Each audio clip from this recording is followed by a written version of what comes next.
Hilchos Keilim Perek Shvi, the laws of utensils, chapter 7. Before we start, the first thing we have to say, L'chaim, a freilich and Purim, a happy Purim. Today is a busy day. General Purim is a busy day. We're already running late. Shachris was late. We had a Megillah reading, Kriyas HaTorah, the whole thing. Lot more to do today. We got to give out Mishleach Manis. We got to give out Matanis Le'av Yoinim. We got to have a party. And it's Friday. Shabbos is coming. The next time Purim is going to be on a Friday. Baruch Hashem is in 20 years from now, so we have time for that. But today is a busy day, and nevertheless, no matter how busy it is, we got to do the Rambam.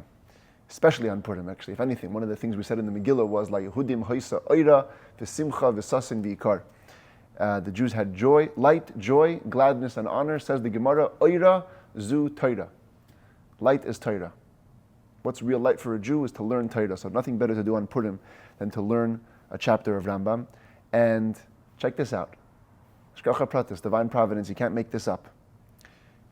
The structure of these chapters are that the Rambam goes through all the materials mentioned in the Torah as possible utensils that can become tameh. So we had 3 chapters on wooden utensils, and we're going to have soon on metal utensils and pottery utensils. Today we only get 1 chapter. All the other ones have multiple chapters. Wood has 3, metal has a bunch, pottery has a bunch. Today we get 1 chapter on leather, oir. Or with an ayin, not with an aleph. Oira with an aleph. This is with an ayin. I was thinking, what's the connection of leather to Purim? Because in the same pasuk, the Gemara translates that oira is Torah, simcha is Yom Tov, sasin is bris milah, and yikar is tefillin. Respect, honor is tefillin. The Jews wore tefillin that brought them honor. Tefillin is made out of leather. So right there we have a connection of leather to Purim, and not only that, in this chapter, multiple times we're going to mention tefillin and how tefillin interplays with the laws of impurity. So Imam Shav Ashkacha Pratos v'Yikar Elu Tefillin. We're going to be studying about tefillin on Purim, which is about tefillin. So that's the divine providence connection. It's not the easiest of chapters, as in general, these chapters in Hilchos Keilim aren't the easiest, but if Hashem gave us the challenge today, it means we can handle it. So here we go. All right? There's basically 2 parts to this chapter. First is going to be telling us at what point a leather utensil becomes considered to be a utensil. Because only when a keli becomes a keli is it able to be mekabel tumah, to become tameh. Then we're going to talk about at what point does a already leather utensil become considered no longer a utensil. It gets a hole. What size hole would it have to get, or what kind of a break would it have to get in order to stop being considered a utensil? Those are the 2 parts of the chapter. When it comes to other materials, each of those parts gets its own chapter. There's a whole chapter on how, let's say, metal can become tameh, and a whole chapter on how metal can become no longer tameh. But leather, it's all squeezed in to 1 chapter. It says that Rambam halacha aleph klei oir me'emasai mekablin tuma. Leather utensils, at what point do they become halachically significant, that they are now susceptible to impurity? And as the Rambam has been doing and will be doing, he gives multiple examples of different types of utensils. So haturmil, we begin with a bag. This was typically used by shepherds. This is actually a picture of an ancient shepherd's bag. They used to put their stuff in there for the day. And typically, it was made out of a raw piece of leather. And there were 2 parts to finishing such a bag. Haturmil v'chayetze, by a bag and things like it. Number 1, misheyachsoim sifsoisav, when you seal its rim. That is, on this side, you can see more clearly. You would take a flat piece of leather, you would fold it over on the edges and sew it down. That way it gave it a nice flat edge. So that's the point of completion of the utensil. Plus, the yichreis hakufin haktanim hayoitzin al gav ha'oir. Plus, you cut down the little strands that would be sticking out. This is more of a modern picture, so you don't have so many loose strands. But over here, you have more of an ancient picture. You can see the edge of the leather is not so smooth. So even when you turn it over, you may have some little things protruding. So you got to cut it down. That's all part of the first thing. Yachsim sifseisav v'yichreis hakufin. You double over the edge, and you cut off all the little protrusions. And number 2 is v'yases kichaisav, and you make its straps. Kichaisav comes from the word lakach, to take. The straps are the means by which you transport the bag. And not only that, as the commentaries explain, the straps would actually help the bag close. It was part of what held the bag closed. Like you have these little knapsacks, you pull the strands apart and then it gets tighter and it closes. We'll actually have some more about that later today. So because that's an essential part of the utensil, that's what makes it usable. So it only becomes susceptible to impurity once you make those straps. Okay, next, skurtia. Skurtia, according to most commentaries, understanding in the Rambam, is something like this. This I got from AI, so it's not exactly accurate, but it was basically a mat, a leather mat that you would put onto a table, and it had inside of it a metal plate.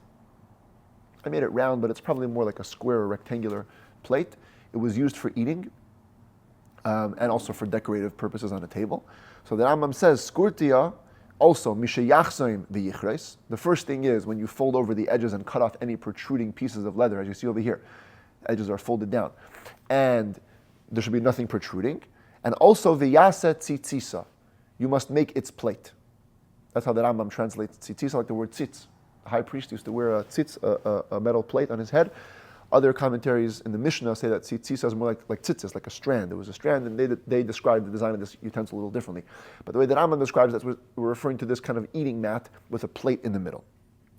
Ktavulya, a leather bedspread. A leather bedspread was basically like a sheet, like a leather sheet. So it's simple. It only becomes a utensil once you fold over the edges and cut off any protruding strands. Hakar v'hakeses shel oir, a pillow and a cushion of leather, and we're referring to the cases over here of the pillow or the cushion. Mishayachzaim sifsei seyen v'yichres hakufan. The same thing. You have to fold over the edges and cut off any loose strands. V'chein kol kayetze b'hen. The same applies to all similar things. And here we go for the first time in the chapter. Hatfilin. At what point are tefillin, which are made out of leather, when do they become susceptible to becoming impure? Mishayigmer haktzitza, says the Rambam, from the moment you finish forming the ktzitza. The ktzitza is another name for what we call today the bias, the actual box. Now the actual box is not all there is to the tefillin. We then put a strap through the little hole, the little pathway over there, and then it becomes fully useful. So the Rambam says that's the novelty here. The moment you finish forming the box, it already becomes able to become tameh. Even though you're going to fill it up with the strap, at this point it's already mekabel tuma, it's already considered a full functioning utensil, and it can become tameh. Oir ha'arisa, says the Rambam, the leather sheet that was put down on a baby's crib, don't have a picture of it here, shehu asid lasis leitabor, and you were planning to make a belly. So the way I understand that based on the commentaries, they used to put a leather sheet on a baby's crib as a protection for the mattress. At the same time, they used to cut it out partially because the leather can cause the baby to sweat, and part of it you wanted the baby's body to rest on the mattress itself. So there was certain types of bedspreads that would make a hole in it. So the Rambam is saying, in this case, even though when it came to the tefillin, let's say, right? So you don't have to wait till you put in the strap. It's able to become tummy right away. With the case of the crib, you have to wait until you actually make that hole in order for the leather bedspread for the crib to be considered a bedspread. Hasandal, a leather sandal. In those days, this is how sandals typically were made. They were just a foot, the sole. We're actually going to get more into it later in the chapter, more about a sandal, but this will suffice for now. And then there were straps that were attached to the sole that would wrap around and up the leg. So the Rambam says, Hasandal misha yakmiya. At what point does sandal become a viable utensil? The moment you tie the straps to the sandal. That's yakmiya.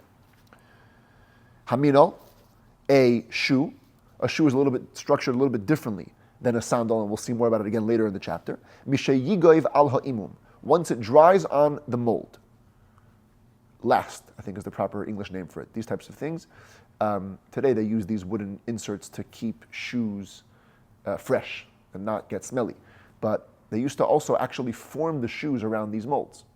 Initially, in ancient times, they used to have wooden molds in the shape of the shoe, and you would kind of stretch the leather and dry it over these molds. So the Rambam says once it becomes dry, even though it's still on the mold, you haven't even taken it off yet, at that point it's already become a keli, already vulnerable to becoming tummy. And the reason is, as commentators explain, because once a shoe dries on the mold, it's easy to take off. It doesn't require an expert. So anybody can do it, so it's already considered to be usable at that point. If you're planning to still decorate the shoe or to draw some lines in design on the shoe, so then it's not considered functional till you actually do those designs, because that's what you're planning to do. That's what makes it for you a viable shoe. And the same applies to all similar situations. Halacha base, a big rule when it comes to leather. A piece of leather which doesn't have the form of a utensil is not vulnerable to becoming impure. Now, what's the form of a utensil? It may not be what you're thinking. We're talking about a halachic form of a utensil. It has to look like something usable. And the Rambam immediately gives a couple of definitions. Lefikach, therefore, kaf shel oyer. Kaf shel oyer, I'm going to translate here as a pad, a leather pad, shekoishrin loikde koitzim al kapoisehem. That those who have to pick thorns, that's their job, they would tie it around their palms. Kadesh loyakim hakoitz, so that a thorn shouldn't hit them. So you look at the hand, it's wrapped with a leather pad, but the leather pad in and of itself doesn't have a form of a utensil, it's just a random piece of leather. So therefore, Eina Makabel Tuma, says the Rambam, it's not able to become Tameh, Mipnei Shehu Oyer Pashut, because really it's just a flat piece of leather, the Eina Lav Tzuras Kli, it has no form of a utensil. The Chein HaOyer, similarly the leather pouch that's used, Shemelaktin Bay Glole Habakar, that's used to gather the manure of animals. The commentaries explain this refers to a pouch that would actually hang to the back of animals, so that when they walk, they wouldn't have to stop to make. It would just collect in this leather pouch. Now here, in this picture, the leather pouch is actually more formed into a specific shape. But in those days, they used to just use a piece of flat leather, kind of fold it up into a sack-like shape, hang it out to the back of the animal. So also doesn't have a status or a tzura, a form of a utensil. Additionally, a piece of leather which is used to muzzle the mouth of an animal. Again, it was just a flat piece. It wasn't shaped purposely. And the leather that's used for chasing away bees when you take the honey. Essentially, the bees are always around the beehive, and you have to get the bees out in order to collect the honey. So today we see how beekeepers do it. They have a whole professional way how they do it. They remove the bees, and the honey combs can just be taken. But in those days, it was a whole malacha, it was a whole process. The Rambam actually describes it in his commentary to the Mishnah, how they used to have a leather sheet on which they would place manure of animals, actually, and they would light it on fire, and the smoke caused the bees to go away, and then the beekeepers could take the honey much more easier. So this leather sheet, again, it didn't have a form, so it doesn't have a tzuras kli. Additionally, a leather fan, let's call it. Again, just a flat sheet of leather. You can fold it up in different ways and just use it to fan your face because of the heat. And these are all pure. They cannot even become tameh because they don't have a tzuras kli. Halacha gimel. Kol beis ha'etzbois shel oyer, all finger sleeves made out of leather, tehoros, are pure. Here's not exactly, but somewhat of a finger sleeve, let's call it. It's really more of an individual piece that went just onto the finger, and it was more of a protective thing. Beis ha'etzbois. So the Rambam says these are pure. They don't have also a tzuras kli. They're simply a flat piece of leather that's just folded over your finger. Chutz mishel kayotzin, except for the special one that was made for those who would harvest different fruits. Because it used to have a special pouch attached to it to hold oig. Oig is a red berry that's called sumac. You see it over here. And the finger sleeves of these fruit harvesters used to have a little place where they can store a little bit of the oig. So because it becomes a store based kibul, a utensil with a holding area, a receptacle, so at that point it's vulnerable to becoming tameh. Nikra'ah, once that pouch rips, if it cannot hold the majority of those pieces of sumac that it used to usually hold, then it becomes pure because it now no longer has a tzuras kli nor a functioning type of utensil. Therefore, it's completely pure. Halacha dalid ha'avneit shel oir, a leather belt, a simple leather belt. The oires shetoifrin hakitoin alar kubaisein, and the pieces of leather which amputees used to tie or to sew onto their knees. So they could roll around on the ground. This is way before prosthetics, way before all the advances of today's modern technology, and people who were amputees literally had to transport themselves on the ground. So they had a little mechanism they would attach to their knees as a kind of a padding to make going on the ground softer. In fact, in the Mishnah, the name for this utensil is called the brachiar, like from the word berach, knee. It's a knee wrap, essentially. It says that Rambam Mekabel and Tumah. These are able to become tamei. And they did have a form of a utensil. They were purposely shaped into a certain shape, and therefore they have a tzuras kli. Therefore, they're able to become tamei. Similarly, the pieces of leather that were formed into a ring-like shape, a circular shape, that artisans or workers would put onto their arms. We'll call this just an armband, something like this, probably even a little thinner. And they were used for an interesting purpose. So they can lift up their clothing from their hands when they would work. In those days, people didn't have fitted clothing so much. It was more robes or cloaks that would be very flowy. And so if you were working with your hands, fine motor skills, which required precision, you didn't want your flowy clothes to get in your way. So you would actually have an armband on your arm, and you would tuck the flowy part of the clothing into that armband to hold it. That way you can work properly. It says that Rambam Mistamin, these pieces of leather can become tamei kishar kli eira pshutin, like any other flat leather piece, because they have a tzuras kli, they have a specific form. Halacha hey. Let's say you have a piece of leather which you sew from it a covering for the hand or for the arm. We'll call them leather gloves, leather armbands. Here we have an interesting phenomenon. What's the purpose of a glove? Why would a person have a leather glove on his hand or on his arm? There could be two reasons. One is to protect your hand from the outside.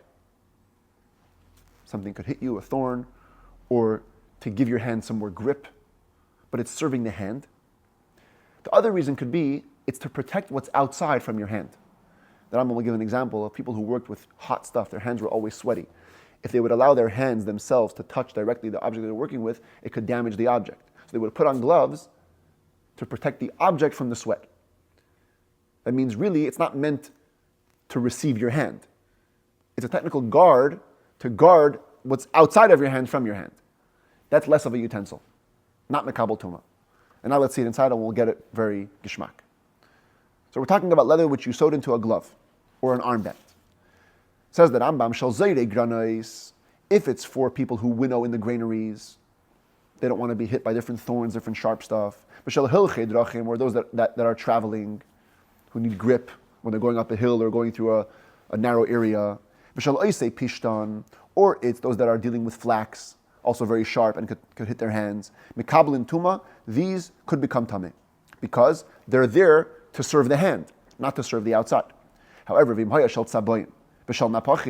if it's a glove used by dyers or by blacksmiths who are always dealing with fire, hot things, and their hands get very sweaty, and they don't want the sweat to affect what's outside, that's not able to become tamei. Zehaklal, this is the rule, this is the defining difference here. If it's made for receiving is an expression, it's meant to hold your hand. In other words, you look at the glove as a receptacle for your hand to go inside. So if it's meant to hold your hand, and it's serving the hand, either so you shouldn't be hit by a thorn, or to have good grip and to hold on very tightly. Mekabel tuma, then it's able to become tamei. But if it's meant for sweat, so that you shouldn't destroy whatever you're dealing with the sweat of your hands, that's not able to become tamei. Halacha vav. Now we move on to the second part of the chapter. We've defined what gets leather into being a utensil. Now, what takes leather out of being a utensil?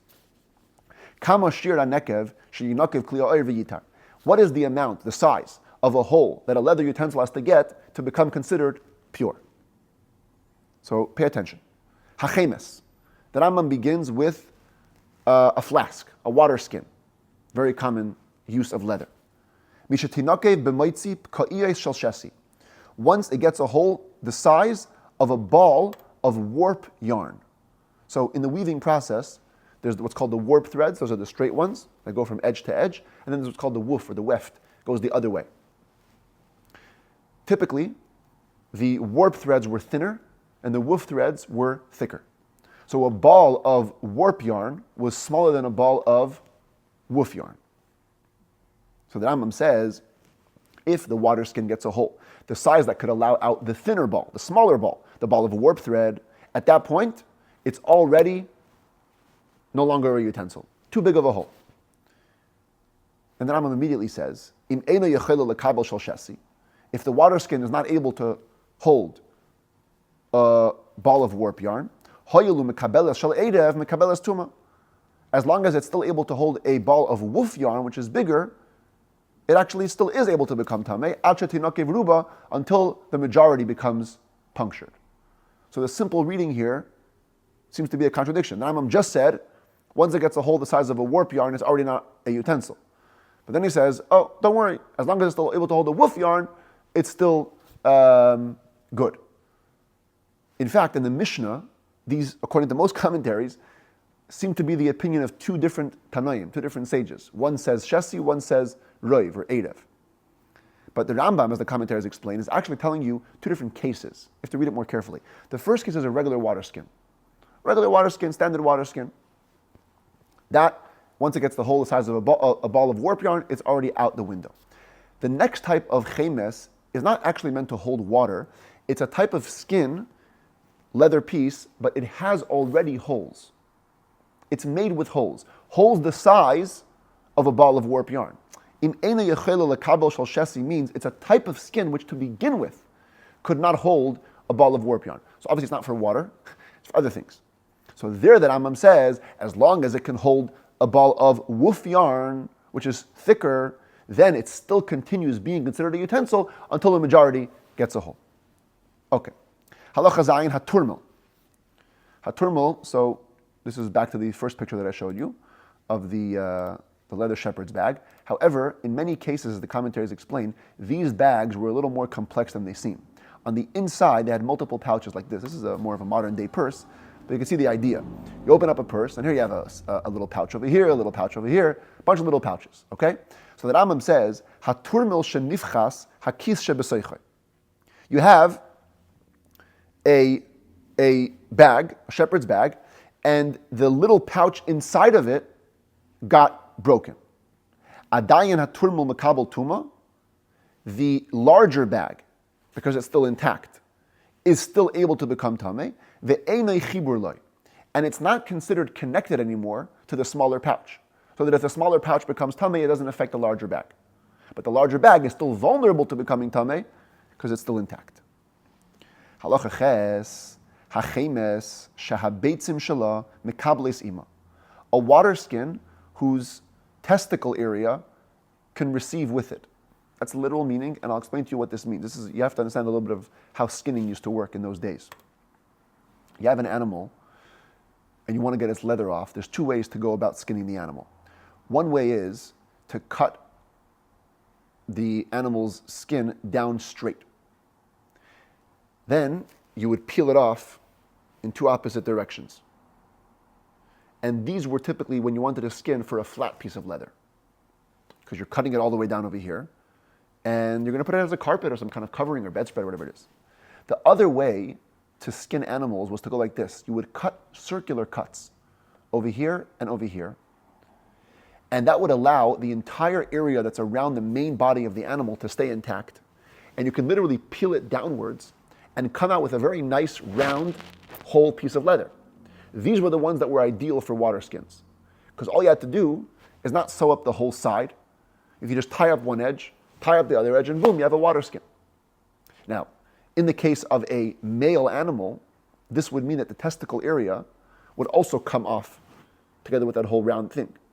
And the shape of the water skin, which was used in that case, would have basically a regular water skin, and then at the bottom it would also extend into two more areas where the testicles used to be.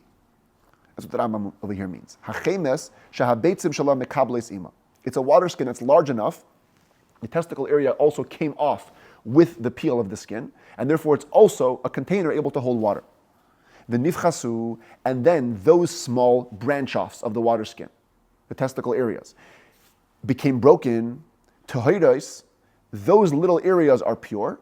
She'enim mekables kedarkan, because they can no longer hold water like they used to. But it doesn't affect the larger water skin. The larger water skin still remains able to become impure. Halacha tes, kli oir, sheyesh loy lulois ushnatzos. Okay, we're going to have to be a little bit attentive over here to the details of this halacha. A leather utensil which has, as part of its making, loops and straps. What does that mean, loops and straps? He gives two examples. He goes, sandal imki. Number one is the Imkian sandal. The Imkian sandal either has to do with the word emek, valley. It was meant to be worn in valleys. See, in the olden times, people's shoes were not as modern as they are today. All of our shoes are pretty much covering our entire feet. In those days, people typically wore sandals, like I showed you before. They were just a sole. Most of your foot was open. But when you walk through a valley or through a marshy area, more of a muddy area, you wanted more of your foot to be protected. That's called the sandal imki. The imki in sandal, it would cover more of your foot. Still wasn't, fully like we have it today, fully covering, but it had these little loops and straps going through over here that would connect the two parts of the leather piece to hold tight around your foot. That's one meaning of imki. Some say it means it came from the imkian area, whatever. This is the common understanding.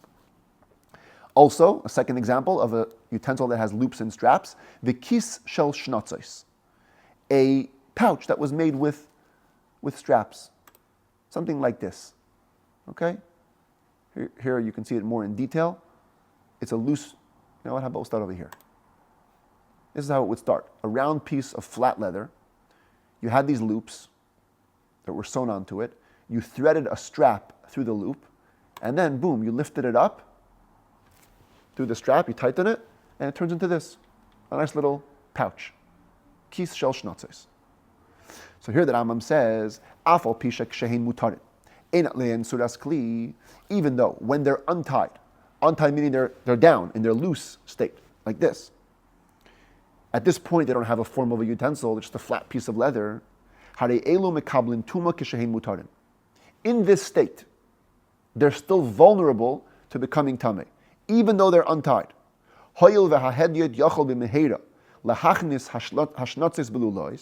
Since a regular person, doesn't take an expert, a regular shmendrik, can quickly thread the straps through the loops, and it will very quickly resume its form of being a receptacle, as it used to be. So therefore, even in the undone state, it's able to become tameh. Now, listen to the next words, and you must have a question if you listen. V'chein, so too, similarly, in nitmu, if this pouch already became impure. See, first it's talking about they're not impure yet, they're still pure. And we're saying that they're vulnerable to becoming impure. Similarly, if they already became impure, v'heisir hashnatzos mehen v'nifsadat surasan, and you remove the straps and now their form went away because they became a flat piece of leather, hareihen tohirin, they are now pure. Afal pisha efshar lahachziran shalei b'uman, even though you can put them back without being an expert. You hear the question? Direct contradiction. He just said that because a non-expert can put it back, that's the reason that they're still vulnerable to becoming impure. Yet when they're already impure and they are loosened, now they become pure, even though a non-expert can put it back? No, that's a reason to keep them impure. They should still be considered to have a receptacle form because it's very easy to put it back. So all the commentaries struggle with this, and the consensus is there's a word in the Rambam that has to be corrected. Somewhere here you have to amend the text. One approach is to change the word v'chein to aval. It's not similarly, it's but. In other words, the Rambam is saying, when these utensils are still pure, they're vulnerable to becoming impure in the untied state because they can be put back easily. Aval, however, once they're already impure, the untying makes them pure. In other words, there's a difference between when you're going into impurity or out of impurity. To go into impurity, you need less. Once you're already impure, you can get out of it easier. And that itself requires a little bit of an explanation. Why would that be? And so the commentaries get into splitting hairs. They say, in the first case, the straps weren't taken out completely. In the second case, they were taken out completely. The Rambam uses the word nifsadat surasan. You mamish remove the straps completely. So therefore, it becomes fully pure. It's a little bit of a problem because then the Rambam should have just said that difference. Instead of saying the case where they're not impure yet, and they are impure yet, just say, if you remove the straps completely, then they're pure, or they can't become tamei. If you didn't remove them completely, then it's not okay. But that's one approach in the commentaries. The Chazain Ish, he says, we got to change the text completely. The Rambam literally is repeating the same principle twice. He's telling you the same point, just one before it becomes impure, and one after it becomes impure. He's making the same point in both cases, that either way, the utensil remains in its impure state, or at least vulnerable to impurity, even though it's loose. So the first clause of the halacha remains the same. The second clause, he mamish changes words. He says, V'chein im nitmu, I'm reading it as he amends it. So too, if they already became impure, even though you completely remove the straps, their whole form is ruined, and typically when a form of utensil is ruined, that's a reason to make it pure. Says that I'm here not. Harehein tmeyin. I know we had to hide it. He says harehein tmeyin. They remain impure. She'efsher, the word afalpi he moved to earlier, so now he skips that word. She'efsher for the same reason, because you can put them back without an expert. So even if they were completely removed, they still retain their impure status. So it's a simpler result, but it's a little bit more complex to get there because you have to make more emendations. That's how the Chazon Ish learns this halacha.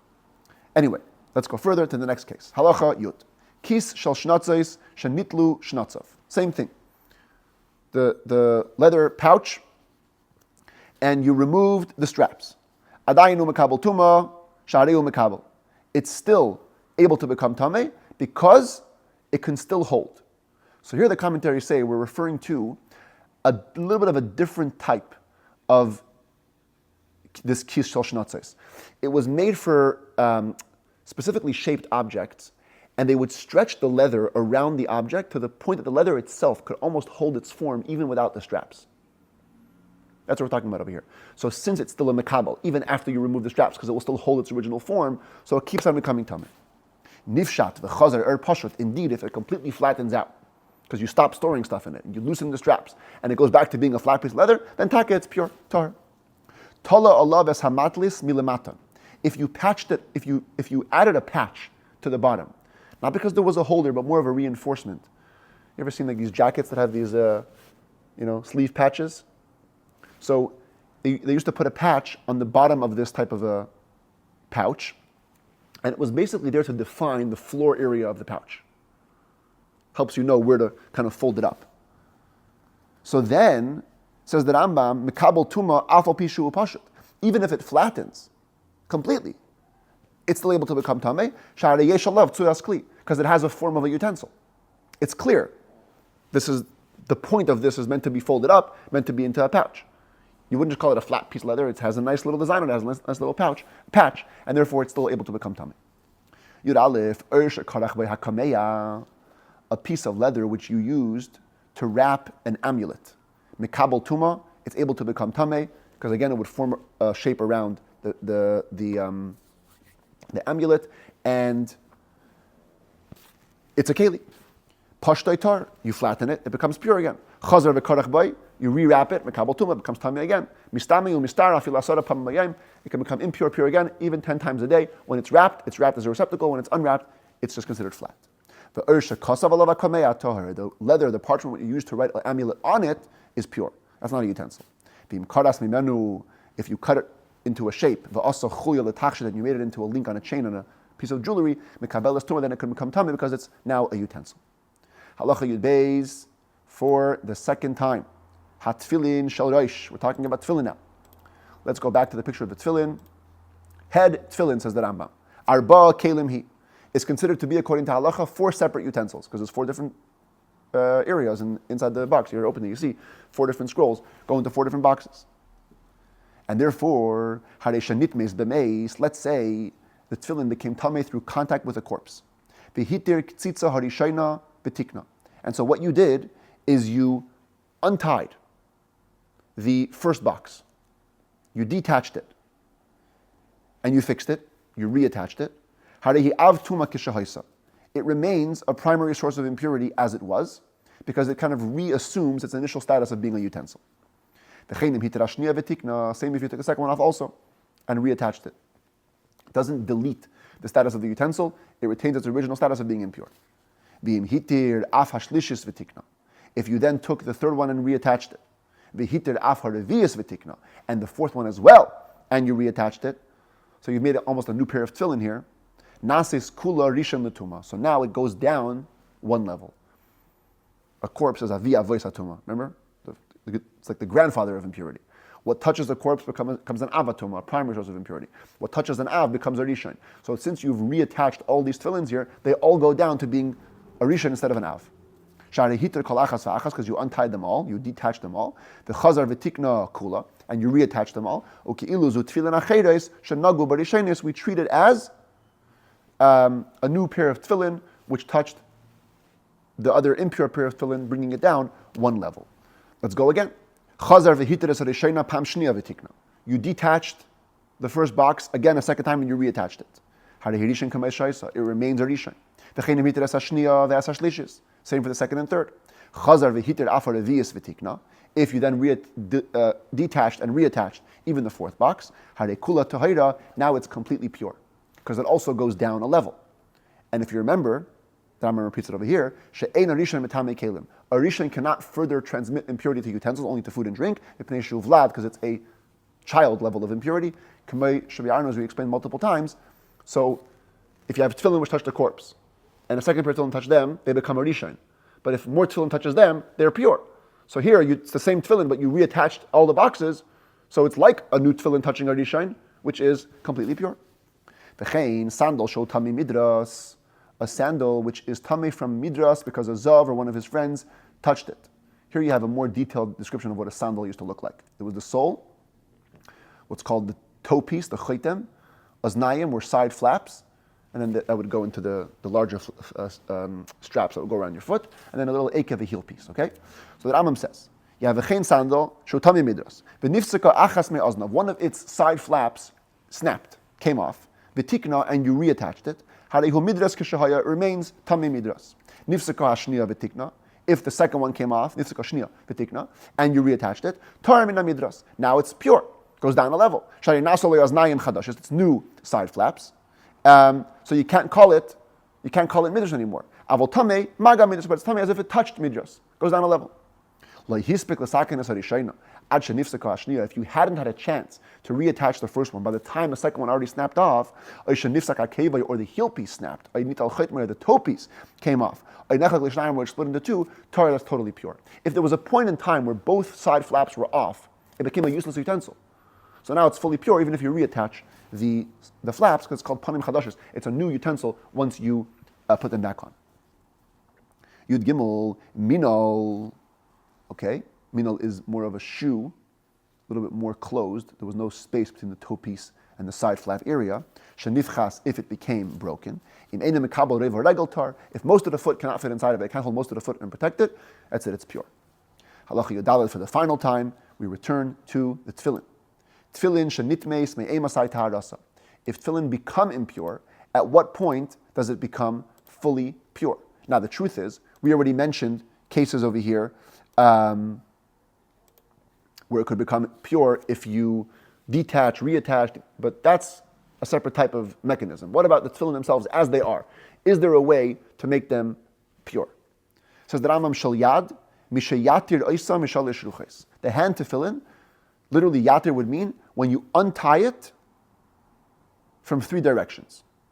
So some commentaries say this means untying literally the sewings, the thread that sews down the tefillin box. If you untie it on three sides, that's it. You've made it pure because it's no longer a utensil. Others argue with that. The Chazon Ish has a very novel interpretation. He says yatir means you cut off a wall of the bayis. You literally cut down the wall on three sides, it becomes tar. The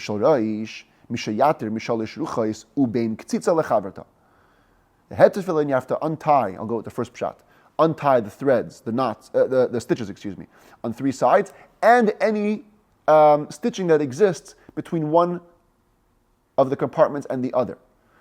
According to the Chazon Ish, again this would mean literally cutting down parts of the wall of the bayis. Halacha tesvav, hakadur, a ball. The commentators say there's a ball with stuffing inside of it. It's not a hollow ball. It's a ball that has some things inside of it. V'ha'imum, and a mold. V'ha'kameya, and an amulet. V'ha'tfilin.